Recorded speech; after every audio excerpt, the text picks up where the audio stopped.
Eu estou tentando abrir aqui a apresentação que eu preparei hoje. Uma pequena nota biográfica, assim, né? Porque eu vim dar uma palestra dessa num tema tão complexo também, né? Eu não sou um especialista no campo da história, né? Eu sou um jornalista, um tradutor, né? E, contudo, desde que eu comecei a estudar filosofia, não demorou muito, comecei a me interessar pela filosofia espanhola, pela obra do Ortega y Gasset, né? Por facilidade linguística e tudo, e por ser um escritor brilhante. E tão logo você entra por ali, é normal você já enveredar pro seu maior discípulo, que é o Julián Marías, também bastante famoso aqui no Brasil. E o Julián Marías tem, na Biblioteca Cervantes, ele tem vários cursos lá, em áudio, que ficaram gravados, né? A Espanha tem essa, embora talvez não aproveite tão bem para divulgar sua memória, a Espanha tem muitos arquivos, né, históricos, e eles mantêm isso assim com bastante cuidado, né? E entre as aulas do Julián Marías que ele gravou lá, ele é um filósofo que perpassou praticamente o século XX inteiro, nasceu no começo do século XX, praticamente morreu no final do século XX, 98, se eu não me engano. E ele conheceu a intelectualidade espanhola inteira ali, né? Praticamente. Então ele dava vários cursos ali, eu conheci várias, através dele, conheci várias figuras assim da intelectualidade espanhola, né? E nomes como Juan Valera, Ramon Menendez Pelayo, Assorim, muitos outros assim, né? Cada um dentro do seu campo de atuação, né? E eu olhei para aquilo tudo e falei, caraca, né? Quanta coisa que tem esse país aqui, a gente, né, uma língua tão afim à nossa aqui, a gente não conhece nada, né? Nem ouve os nomes dessas pessoas, né? E como ele mesmo fala, existem alguns livros em espanhol que são referência, né? Como o Dicionário de Filosofia do professor, acho que é José Ferrer Mora. Então assim, é um tesouro que ficou ali e pouca gente conhece, né? Não chega até nós através da nossa educação formal, né? Então isso começou a abrir um certo olhar, assim, um certo carinho pela cultura espanhola, né? E isso eu fui carregando ao longo da minha vida de estudos. E depois eu comecei a assistir uma série que foi indicada pelo ex-chanceler, que foi o primeiro que o Bolsonaro indicou. Como é que era o nome dele? Alguém me lembra? O Ernesto Araújo. Perfeito, obrigado. Ele indicou, no primeiro discurso dele, ele falou de uma série de Netflix chamada Ministério del Tiempo. E eu, cara, sei lá, vamos ver o que era, tá no Netflix, aí não custa ver. E era uma série muito interessante, né? Uma ficção científica, assim, eu não sei se alguém de vocês já viu essa série. Infelizmente saiu do catálogo, né? Que é basicamente existe um ministério do tempo na Espanha, né? Um ministério secreto, como se fosse uma CIA, algo do gênero, assim, e cujo objetivo deles é preservar a memória, né?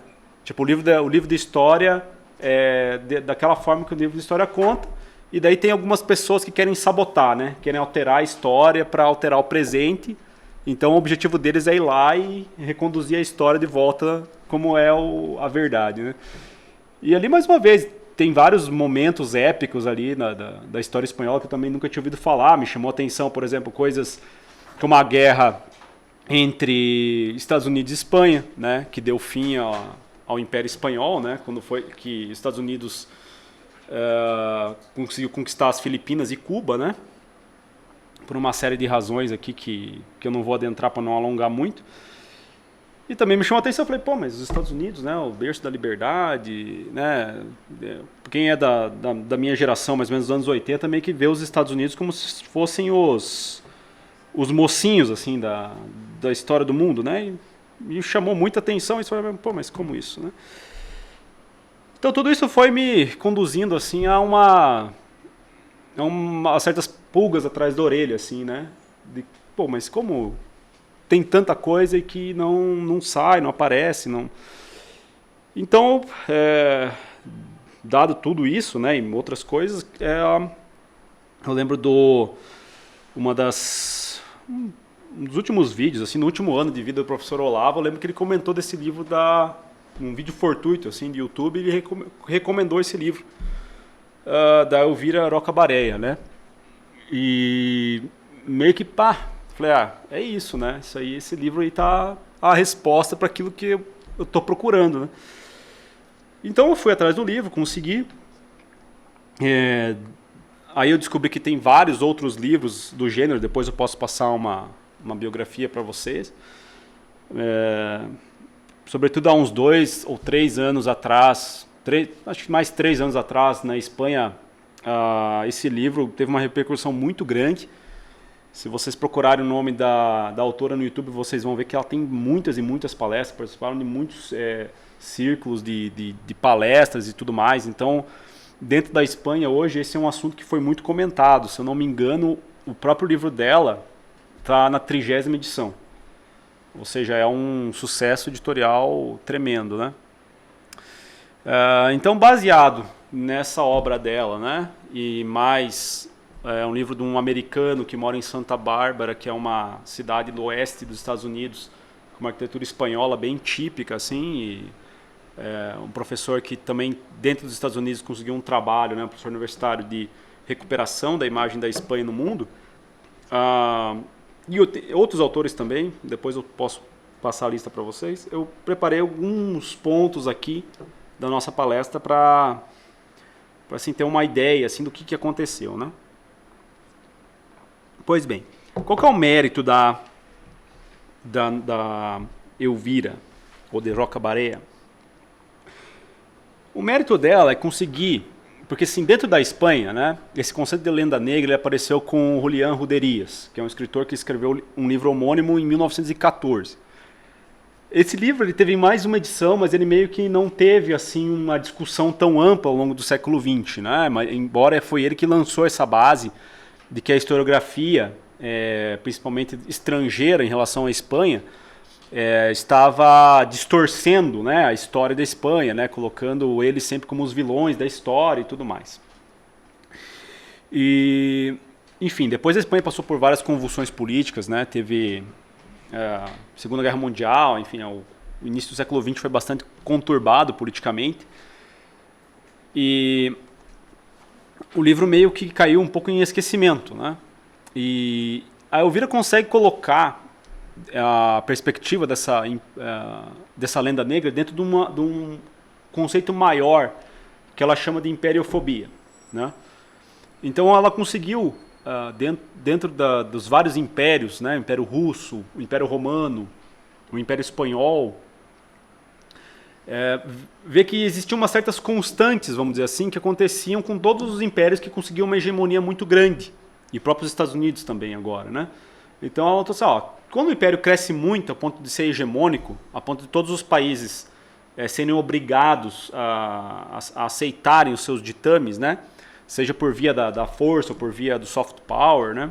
Como é mais comum hoje em dia, a tendência é que você, para conseguir uma brecha, conseguir uma luta, né?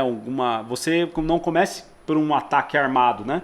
Por exemplo, hoje em dia, vamos supor que o Brasil entrasse em conflito com os Estados Unidos por alguma questão de princípio, né? O Brasil certamente não teria forças de exército para enfrentar o exército americano, né? Não ia chegar lá e botar uma marinha brasileira e ir para a costa dos Estados Unidos lá, ia ser dizimada, né? Então essa diferença de poder, ela gera uma necessidade de você ganhar primeiro a batalha das ideias, né? Primeiro uma espécie de batalha moral, né? E nesse sentido ela foi percebendo que existem alguns tópicos que são bem comuns a todos os impérios, né? Então, quais são esses tópicos, né? Um deles é o tópico do império inconsciente, né? Qual seria o império consciente? O império consciente é que aquele império não conseguiu a sua extensão territorial, o seu poder, por causa dos seus méritos, mas por causa da sorte, né? É mais ou menos como a gente vê, assim, pegando a história da Espanha, é mais ou menos como a gente sai com a imagem do Império Espanhol na escola, ou Império Português mesmo que seja, né?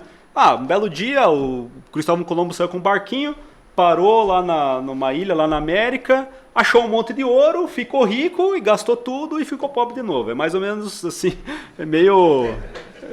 Assim, não é assim, tipo, nossa, que sorte que você teve, entendeu? Tipo, se fosse outro país mais esperto que você, estaria rico até hoje, né? É mais ou menos essa é a ideia do Império Inconsciente, né?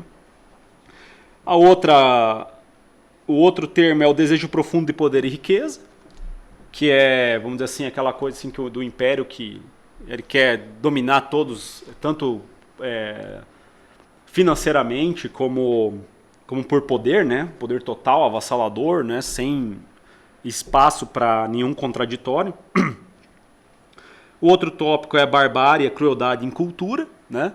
Também é uma coisa, pensando no Império Espanhol, algo bastante claro no nosso imaginário popular, né? É algo, sabe, chegaram ali, mataram todos os índios que existiam na América e, enfim, né, penduravam os corpos para os cachorros comerem, e é aquela coisa toda, né? A depravação sexual é outra coisa, né? Visto como seres tipo licenciosos, né? Porque, assim, amantes de prostitutas e tudo mais. A impiedade, né? Com os inimigos, né? Que não tem, enfim, clemência, né? E um deles também é o sangue, que ela chama sangre mala e barra, né? Que é até difícil de traduzir isso em português, mas é o sangue ruim, né? Então é aquela coisa assim, aí já entra num aspecto mais racista assim também, né, mas que é bastante comum nesse gênero, né, de panfletagem, né. Eu não vou trazer todos os exemplos que ela dá aqui, né, mas ela traz exemplos desde o Império Romano, né, e como que isso aconteceu, né. Bom, aí é uma pena que eu não tenha como transmitir os slides aqui, mas depois eu posso também passar para vocês. A extensão do Império Espanhol em matéria territorial, se eu não estou enganado, né, pelo que eu andei pesquisando, foi o maior que existiu na história da Terra, né? Na época de Filipe II, terceiro e quarto, a União Ibérica acho que foi até o Filipe III, né? Mas enfim, eles tinham o Brasil, tipo, toda a América hispânica, vamos dizer. Eles tinham o controle das rotas marítimas portuguesas, né, que foram os portugueses que descobriram, né, contornando a África. Eles tinham todas as rotas marítimas do Pacífico. Ou seja, eles realmente eram os Estados Unidos da época, talvez assim, proporcionalmente, talvez até maior, assim, né? Porque eles detinham realmente o controle dos oceanos, praticamente todos aqueles que importavam, né, menos o Mediterrâneo. E sem contar as posses da Espanha na própria Europa, né? Eles detinham a Flandres, que compreendia a Bélgica e a Holanda, e mais uma extensãozinha ali. O sul da Itália, a Lombardia na Itália, que fica no norte, também era território do Império. Então, assim, era algo realmente que, imagino que os reis franceses, ingleses e alemães não ficavam muito felizes, né, em ver tamanho poder concentrado numa mão de um rei só, né?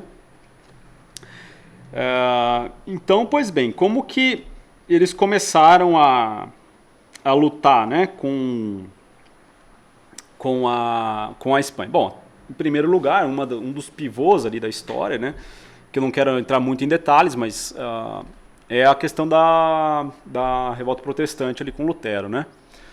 A tese da Elvira é que Lutero, ele, longe de agir meramente por impulsos de reforma, ele foi utilizado como um instrumento dos reis alemães para conseguir uma justificativa moral para a luta deles contra o Império Espanhol, né? Essa é a tese dela.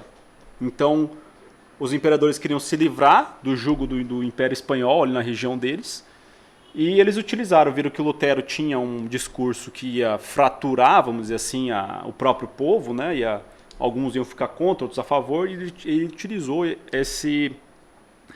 o Lutero como vamos dizer assim, um navio quebra-gelo, né? Para começar a sua disputa política. E daí que vem muitas assim, foi o começo da utilização da propaganda, vamos dizer assim, panfletagem, né? Foi mais ou menos na época que Gutenberg inventou a imprensa, então a panfletagem foi realmente muito forte nessa época. E isso vai catalisar na Guerra dos 80 Anos, que é a Guerra da Independência da Holanda, né? Que é realmente aqui o ponto que me parece mais nevrálgico assim, nessa história, né? Então, por que a Guerra dos 80 Anos, né? A Guerra dos 80 Anos, com algumas datas importantes, né? Então, a Guerra dos 80 Anos foi de 68, né, 1568 a 1648, foram quase 100 anos, né? E, embora as consequências dela tenham se expandido muito mais além desse período, que é o período tradicional, né, de historiografia, e a União Ibérica, para vocês terem uma ideia, foi de 1580 a 1640, ou seja, a época que o Brasil fazia parte do Império Espanhol, né? E a Batalha dos Guararapes foi de 1648 a 1649, ou seja, logo no mesmo ano que dizem, né, que acabou a Guerra da Holanda, começou a Guerra dos Guararapes. Ou seja, assim, embora não tenha encontrado historiografia ainda a respeito, me parece que há claramente uma continuação, né, da Guerra de Independência da Holanda, né, que na época era uma potência emergente, querendo, né, vamos dizer assim, expandir a sua zona de influência num período que antes era de domínio do seu arqui-inimigo, que era o Império Espanhol, né? Então, o Brasil ele entra nesse conflito de alguma maneira, né? Eu não sei, eu imagino que vocês saibam, né? A Batalha de Guararapes ela é tida como uma espécie de primeiro evento, vamos dizer assim, de afirmação da nacionalidade brasileira, né? Foi quando índios e negros e portugueses lutaram, né, contra os holandeses, acho que foi em Pernambuco, se eu não estou enganado. Então, mas como que começou, né? Assim, como que a Holanda, né, que é um país pequeno, né, iria enfrentar, né, todo o poderio do Império Espanhol? Bom, foi primeiríssimo lugar, através da panfletagem, né? E por que a panfletagem? Porque o rei, ele era um rei de sangue holandês, o que é mais curioso, né? O rei Filipe II, o pai dele, ele era de Flandres. E portanto ele tinha total legitimidade, né? Não era assim, não, esse aqui é um rei espanhol lá de Castilha que veio aqui, né? Pelo contrário, o rei anterior, que era de Flandres, era o rei da Espanha e que legou para o seu filho, né, o território. Mas já naquela época na Holanda já haviam protestantes, né? E, enfim, alguns reis, né, que já queriam, vamos dizer assim, sair da zona de influência do catolicismo espanhol, né, da matriz católica espanhola e criar uma nova forma, vamos dizer assim, de organização social, né? E ali, lógico, existiam muitos súditos fiéis ao rei, né? Que conheciam a história, que eram fiéis, que eram duques, etc., que eram fiéis ao rei. Então a panfletagem ela foi, em primeiro lugar, para angariar apoio dos próprios holandeses, né? Assim, que gostariam, ou que estavam em dúvida, vamos dizer assim, em qual lado que iam entrar nesse conflito. E, enfim, algumas das coisas que eram utilizadas, né, contra o rei, né? Deixa eu ver se consigo ler aqui. Então, assim, a Apologia de Orange, que foi escrita em 1580, né? E consta, por exemplo, ataques aos ministros do rei em vez do soberano, em primeiro lugar, para evitar entrar em contato. Exageros sobre os poderes e feitos da Inquisição na Holanda, né? Sempre tem algumas gravuras bem interessantes do período também, né? Que eram pura propaganda de guerra, na verdade, né? E não era o que acontecia na Inquisição de verdade. Infelizmente eu não consigo mostrá-las aqui. Só que essas gravuras eram muito fortes, elas gravam na cabeça. Então, assim, é mais difícil você combater uma imagem que você vê, né? sei lá, você vê uma pessoa enforcada assim, e os caras de vestido de monge cutucando com uma vara, alguma coisa assim, são imagens fortes, impactantes, né? E isso certamente era difícil de você combater com livros, né? Ou, não, vamos restabelecer a verdade. Que era normalmente como a Espanha agia, né? Tem uma obra, cujo nome agora me escapa, que foi feita mais ou menos na época, que era assim, para restabelecer a verdade. É um catatal, assim, de 10 tomos, escrito em latim, assim, que ninguém leu, assim. Então, assim, as panfletagens é para tudo quanto é lado. Então, obviamente, na língua vernácula, né?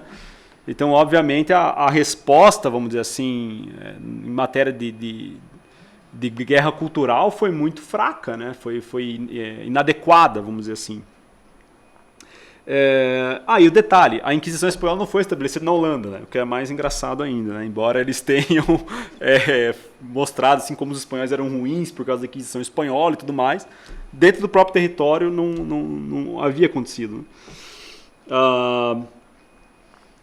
Também a questão das guerras de conquista, né, chamada guerras de conquista na América Espanhola, também eram exagerados os feitos, né, como se tivessem dizimado todos os índios, né, e, enfim, existe muita controvérsia a respeito disso, mas eu estava até lendo hoje a respeito, parece que os espanhóis enviaram, nas primeiras décadas de ocupação e de tentativa de estabelecimento de civilização, 200 mil pessoas no total. Tipo, 200 mil, estou falando assim, 200 mil soldados, 200 mil pessoas, entre tipo, mulheres, padres, sei lá, carpinteiros. Então, assim, sendo que o Império Azteca tinha milhões de pessoas. Assim, então, é difícil de pensar que os soldados espanhóis, assim, com um contingente tão pequeno, seja capaz de destruir, né, milhões e milhões de pessoas, né, como é a visão atual das coisas. Assim. Isso assim, é só para dar um parâmetro assim, para a gente pensar, né? E a não ser que os soldados espanhóis sejam realmente os melhores do mundo, assim, né? Sejam realmente, sei lá, aquela coisa meio de filme Hollywood, né? É aquela coisa meio Aragorn, assim, né? O cara vai 700 orcs assim num dia. Então enfim, esses tópicos eram utilizados, né, para desacreditar, para desmoralizar os espanhóis, né? Que o objetivo era esse, era você pintar os espanhóis como se fossem o diabo, né? E a partir daí você, e essa é engraçado porque essa tática ainda é hoje bastante utilizada, né? Ou assim, de você usar calúnia, né? E que alguma coisa vai pegar, né? Você calunia, alguma coisa fica na pessoa, né? A gente tem exemplos recentes na história política aí de casos como esse, né? Então, algumas outras coisas interessantes aqui que foram ditas também, né? Vamos lá. A crueldade na guerra. Vamos lá.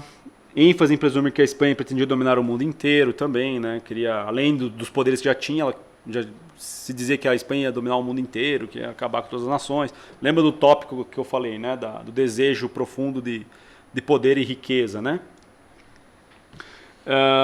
Emprego propagandístico, esse foi o mais engraçado que eu notei, na verdade. Que eles utilizaram a noite de São Bartolomeu como culpa dos espanhóis, provavelmente através dos jesuítas, né?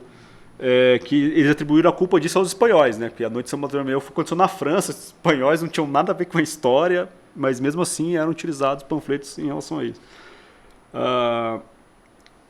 E também uma formação de uma corrente de opinião, segundo a qual os governadores espanhóis da Holanda eram fantoches do Papa. Então eles conseguiam assim atingir dois inimigos comuns, né? A Espanha e a Igreja Católica na mesma pegada, né? Então eles colocavam, não, esse aqui é o fantoche do Papa, ele quer dominar tudo e tal.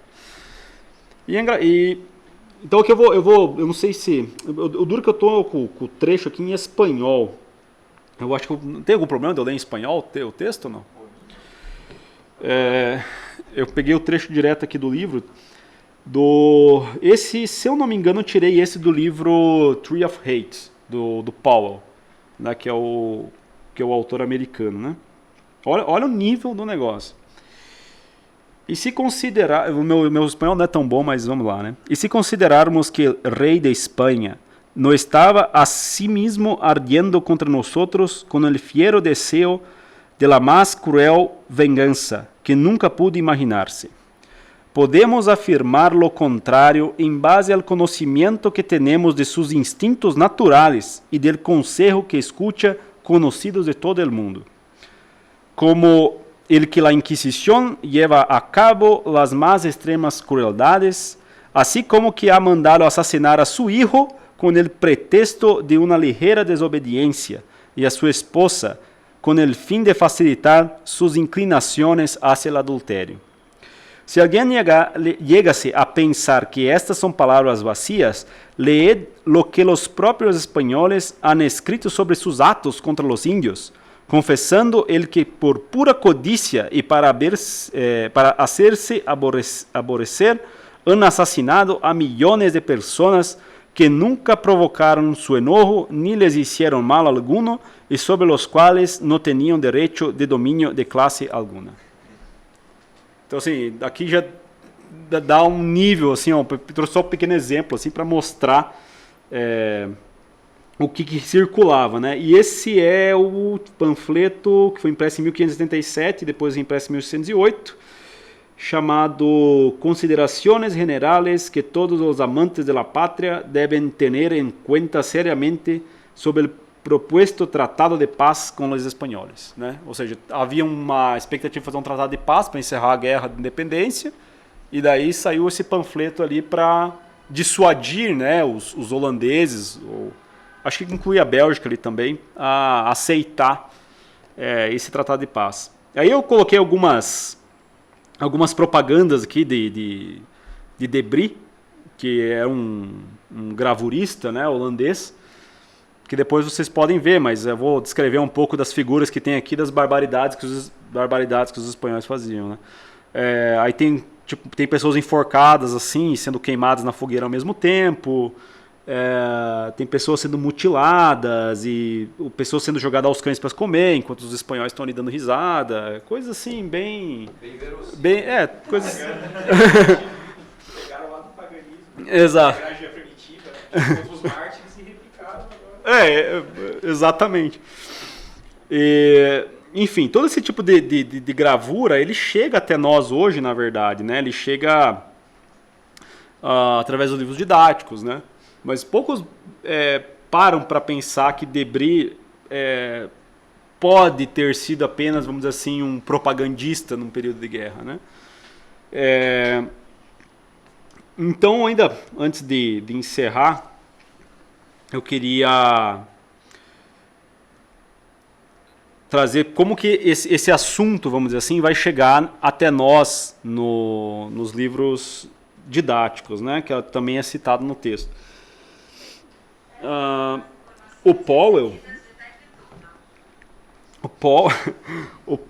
ele cita num determinado ponto do texto dele, do livro dele, faz o seguinte comentário: tal propaganda durante os séculos XVI e XVII desempenhou um papel importante na formação de uma hispanofobia geral no mundo ocidental. Esses escritos se espalharam intencionalmente pelo continente em um período crítico na formação da opinião europeia e se entrelaçaram com atitudes intelectuais e populares semelhantes na Itália e na Alemanha, ao mesmo tempo em que se coordenaram com aqueles trazidos pela Inglaterra e que, por sua vez, e que constituíram a fonte do nosso patrimônio literário, político e religioso. O que ele está querendo dizer com isso? Essa propaganda, ela virou, logo na sequência, nós estamos no século XVII, né? Século XVIII é o período das luzes, né? E essa propaganda, né, das ditas luzes, né? Essa propaganda vai entrar na enciclopédia dos franceses, né? Então, quando os iluministas franceses começam a escrever as enciclopédias, que em tese é para ser a verdade, essa própria propaganda de guerra começa a entrar, vamos dizer assim, como uma espécie de verdade histórica. E, embora como a Elvira coloca no seu livro, o historiador que tratava de Espanha não tinha qualificação nenhuma para escrever. Mas isso aí também não era relevante, porque o importante na época era realmente você denigrir a imagem, né, da Espanha. Vou deixar, vou dizer assim, rebaixá-los, né, porque já era vamos dizer assim, um movimento de opinião que já vinha já de algum tempo. E, enfim, nesse período também, a própria ideia de que, vamos dizer, a lenda negra ela perde aquela característica, vamos dizer assim, com os iluministas, de ser uma coisa meramente religiosa. Porque se lá atrás Lutero, né, foi utilizado, vamos dizer assim, para abrir esse flanco, vamos dizer assim, né, de político, ali no século XVIII isso já não era mais tão importante, porque a classe letrada francesa ela começou a se colocar como uma espécie de um novo clero, né? Eles começaram a adquirir uma postura de que eles são vamos dizer assim, os novos árbitros da verdade, né? Então nesse período já não era mais a ideia de que era o problema entre protestantismo e catolicismo. Começa a entrar a ideia de atraso e progresso, né? A civilização e não civilização, né? E então toda a ideia de que a Espanha parou no tempo, não é um país civilizado, né? Vem justamente desse período do iluminismo.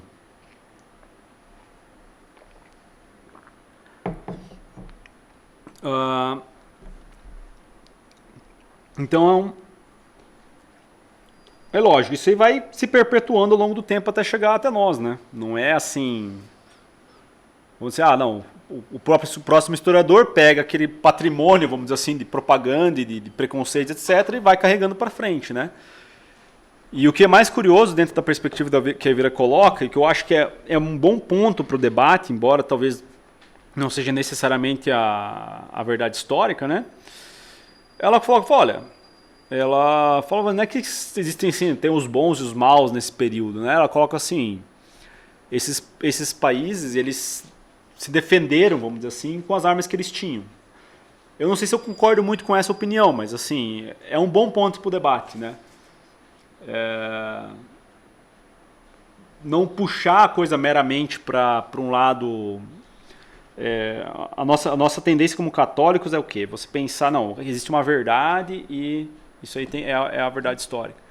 E é o correto a pensar. Mas para nós, que somos católicos, a religião é mais importante. Agora, se você pensa que existia um rei que não estava nem aí para a igreja e que queria fazer as coisas meramente pelo poder, ele não vai usar a mesma perspectiva, ele não vai ter escrúpulo de utilizar uma propaganda ou usar a mentira como uma arma política, né? Então isso a gente tem que levar em consideração.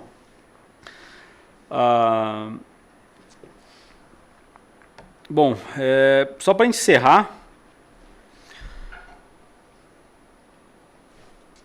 só uma curiosidade, né? Estava falando da França agora. É engraçado que a Elvira fala. Ela cita uma anedota interessante, né? A França, ela nunca, durante o seu período iluminista, ela nunca baixou a cabeça. Mesmo quando ela perdeu o território da Nova França, na América, eles sequer lamentaram, né? Tentando mostrar assim a diferença de postura da classe intelectual da elite francesa em relação à sua política, né? Eles sempre enalteceram a grandeza da França em detrimento aos outros estados, às outras nações. Só que assim, se você compara, tipo, mesmo a Espanha nesse período que ela estava perdendo espaço, ela ainda era infinitamente maior nível de civilização e de tudo, né? E só para dar um exemplo, para encerrar a palestra de hoje, alguns frutos, né, que eu queria trazer da conquista da Espanha na América espanhola, né? assim, para a gente ter uma ideia de que se não existia um esforço civilizador, né, realmente, não era algo apenas conquistador. Então, a Espanha fez no período ali 1.000 hospitais, 30 universidades, um número incalculável de escolas, muitas confrarias, então, e obras de misericórdia, assim, espalhadas pelo continente inteiro, né? E tudo isso, né? Sei lá, eram 20.000 missionários espanhóis que foram enviados para cá. Eu vou ler aqui um trechinho, né? Estima-se que na época 20.000 missionários espanhóis e sacerdotes seculares e religiosos fizeram todo o possível para anunciar Cristo em todos os lugares, sempre respeitando a população local, suas tradições e seu patrimônio linguístico e cultural, nunca eliminando-os, mas sempre documentando e isso preservado graças ao precioso material recolhido pelos homens da igreja, que permitiu o surgimento e desenvolvimento da ciência etnográfica. Ou seja, não só os espanhóis não exterminaram os índios, e isso é algo que, talvez para quem está vendo a palestra de casa, talvez não tenha familiaridade com esses tópicos, assim, a gente tem que ouvir e a gente tem que ver, né? Então veja, por exemplo, assim, etnicamente, você vê do México para baixo, sim, é índio para todo mundo tem cara de índio, né? Então assim, então assim, é meio estranho você pensar num extermínio, né? E o Julián Marías costuma falar que a colonização espanhola foi um enxerto, né? Utilizando um conceito de botânica, né? Você pega duas espécies diferentes, né, para produzir uma terceira, né? Não é um transplante, né? Ele fala assim, a colonização britânica ela é um transplante. Você pega a sociedade britânica aqui, leva ela para cá e planta ela aqui do jeito que ela é. Já a Espanha, não, né? A Espanha ela mistura, né, com a população local, né? Graças muito em conta ao trabalho evangelizador dos jesuítas, né, e franciscanos também, né? Bom, lógico, isso aí tem muito a ver com a gente também, né? E, em algum grau, eu nunca encontrei historiografia específica sobre isso, mas em algum grau o Império Português e o Império Espanhol são muito parecidos. Tem, lógico, suas diferenças, assim, vamos dizer assim, de temperamento, de forma de agir, mas é inegável que durante esse período que eu tratei aqui, eles eram concorrentes, né? Ou seja, eles não só enfrentavam, eles concorriam pelos mesmos objetivos, vamos dizer assim, né? Eles tinham um trabalho tanto de levar a civilização como de evangelização e, obviamente, de exploração desses novos territórios que eles iam conquistando, né? E eu acho que é um ponto, né, que a nossa historiografia brasileira deveria se deter, né? Porque não basta 4 ou 5 livros a respeito desses assuntos, né? Porque você vê, os livros sobre a Inquisição, sobre os horrores da Inquisição, sobre a conquista da Espanha, são inúmeros, né? Então, verdadeiros ou não, eles chegam numa livraria, tem isso aqui de livro falando sobre a Inquisição, né? Nossa, parece que é algo assim volumoso, né? Que é algo realmente terrível. Então, mesmo que tenha um desses lá que desminta, é pouco. Agora, sobre o trabalho de civilização que a Espanha levou ao mundo, e Portugal também, isso aí é pouca coisa, né? Então é algo que precisa ser resgatado. Nesse sentido, também tem um livro bastante interessante que chamado Eso no estaba en mi libro de História de Espanha, de Francisco García del Junco. Ele faz um pouco desse trabalho e é engraçado porque muitas dessas coisas, se você pesquisa na internet, elas estão lá. Por exemplo, não sei se vocês sabiam, mas a primeira moeda, realmente a primeira divisa internacional, que inclusive era aceita nos Estados Unidos até 1850, era uma moeda espanhola, chamada Real de Ocho. Ela circulava no mundo inteiro. Tipo, ela era usada desde o comércio com a China, era tipo assim, a única moeda que era o dólar da época. E assim, acho que ela durou 200 anos, uma coisa assim. É um período gigantesco. Acho que durou mais que o padrão dólar, né? O dólar acho que está desde Bretton Woods, né? Que ele é aceito como moeda de troca, né? Entre as várias nações, né? E isso, cadê? Tipo, não aparece, né? Isso está nesse livro aqui, tem várias coisas interessantes nesse livro. Então é isso que justamente a lenda negra, ela cria não são só mentiras contra um país ou contra a igreja, mas ela cria distorções também no peso histórico das coisas, do peso das nações, né? E é justamente esse, vamos dizer assim, o grande sucesso que a propaganda contra o Império Espanhol teve. Ele moldou, vamos dizer assim, a nossa visão que a gente tem de modernidade, do que é civilização, do que é o avanço, do que é o progresso, né? Tudo isso nasceu, essa nossa imagem, que é a imagem comum que a sociedade tem, ela foi sendo moldada a partir desse combate contra o Império Espanhol. Então, por isso que assim, eu me encantei por essa obra, assim, por esse campo de estudos, porque ele realmente me parece que, assim, quando você vai cavando ali, você vai encontrando muitas respostas, vamos dizer assim, para o estado de coisas que a gente passa hoje, social e político, por que a gente vê o mundo saído do ensino médio, da universidade, de uma maneira tão refratária, vamos dizer assim, a uma ideia de monarquia, a uma ideia de igreja católica. Todos esses tópicos, eles nascem, vamos dizer assim, nesse período, né? Então, aproveitar e recomendar a leitura, porque certamente o livro é muito melhor que a minha pequena exposição aqui. É isso.